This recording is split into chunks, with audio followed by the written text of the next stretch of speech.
So this is Searching for Fairies, Jumping from Helicopters, and my telepathic dog and robot army. So the dream starts out, I'm on the back patio of my grandparents' house, which is at the bottom of a steep hill, embedded within a forest and bordered on one side by a meadow. As I stand there with my hands on the wood railing that surrounds the deck, I scan the forest before shifting my gaze to the vegetable garden, which is carved into the hill behind the barn. I'm searching for a weed of magical qualities called Fairy Gorditha. It looks like a bundle of green wheat, and it's very moist, and it's used to attract fairies. So this plant might just be a product of my subconscious because I don't recall coming across it at any time in my research for my stories.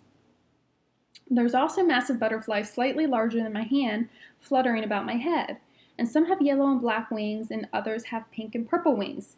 These are the fairies. And I see split seconds of their transfiguration from butterfly to fairy, but they won't change and stay in fairy form, and this frustrates me because I need to talk to them about a problem I'm having that I need their help with. What that problem is, I don't know. So I hear a cackle and look to my right to find a little man with a star-shaped body sitting cross-legged on the railing. I can't tell for sure if he's evil or good, but my senses, along with his cackle that mocks me, tells me he's evil. So suddenly in my hands, I'm holding something, and I look down, and it's a bundle of the Fairy Gorditha. Now, how I came into the possession of this plant, I don't know. I just suddenly have it. So as the little man is laughing, I slap him with the plant, then hold it against his chest, and it burns him.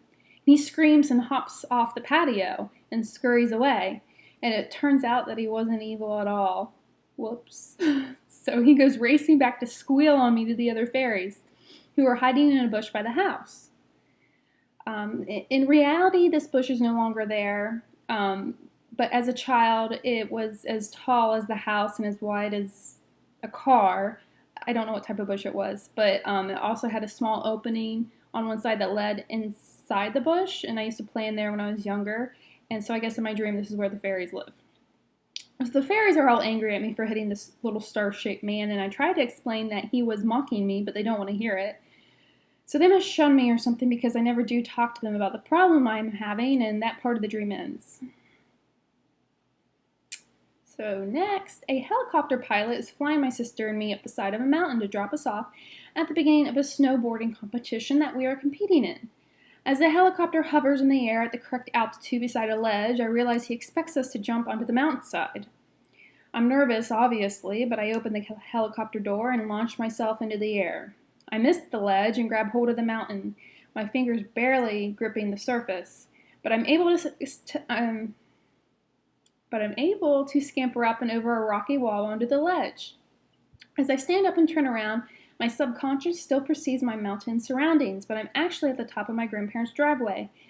And I don't know if that made sense, but in my dream, I feel like I'm on a mountain, but actually I'm seeing my grandparents' driveway. So I don't know if that makes sense, but... So there are workers setting up track down the driveway as other competitors arrive, and they aren't very friendly. They make fun of me as I ask my sister how to work the snowmobile.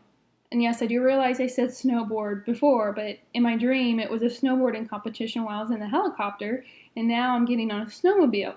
So obviously my subconscious can't make up its mind. So as I sit on the snowmobile, my sister shows me how one handle controls the gas, and the right handle affects my competitors' snowmobiles. With certain wrist movements, I can slow their mobiles down, or I can weigh them down so they can't jump. But I won't use it because that's very unsportsmanlike.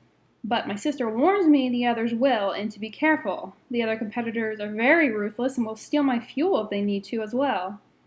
So the race begins, and I take off down the driveway, and immediately I crash. I hit my head, and I lay there on the pavement as I bleed until I pass out.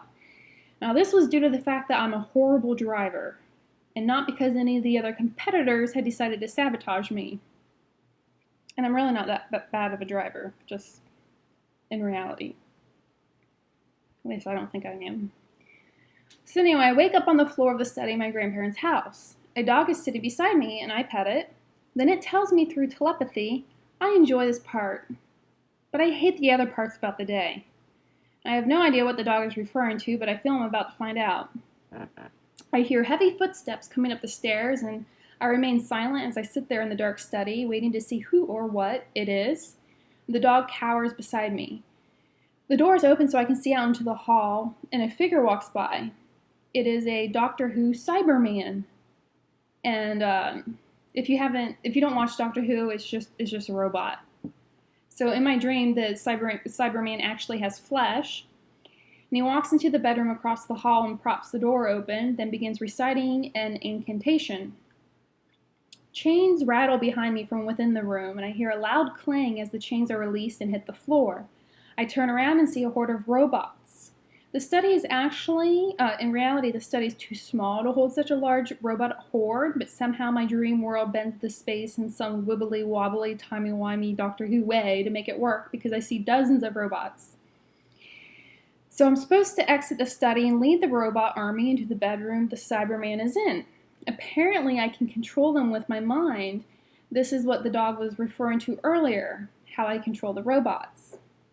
And since I can't recall anything about any of this, I start wondering if I had become evil. I thought I had passed out after crashing in the snowmobile competition and had just been in a coma this whole time, but really what had been happening is that this Cyberman had been using my mind powers to control this robot army to do his evil bidding. I don't recall what exactly he was trying to accomplish with the robots or why he was using me to control them. I just remember in my dream I understood he was using me in that way. But now that I'm conscious, I resolve to not let this continue. It is my mind that controls the robots, not his. So as the Cyberman waits in the next room for us to emerge from the study, I refuse to let the robots move. So there my dream ends with the Cyberman frowning at me as he starts to get angry. So that's it.